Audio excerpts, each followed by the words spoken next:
Ötən ay Dövlət Sərhəd Xidməti tərəfindən cinayətkarlığa qarşı mübarizə tədbirləri nəticəsində hüquq mühafizə orqanları tərəfindən axtarışda olan 289 nəfər saxlanılaraq aidiyyəti orqanlara təhvil verilib. Stop Narkotikas xəbər verir ki, bu barədə Dövlət Sərhəd Xidmətinin mətbuat mərkəzindən bildirilib.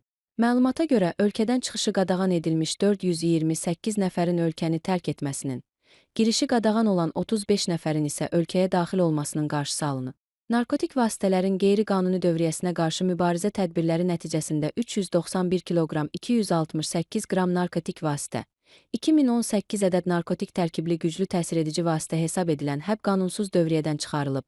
Ayrı-ayrı istiqamətlər üzrə dövlət sərhədinə yaxın ərazilərdən 20 ton 331 kiloqram yabanı çətənə bitkisi aşkar olunaraq yandırılıb.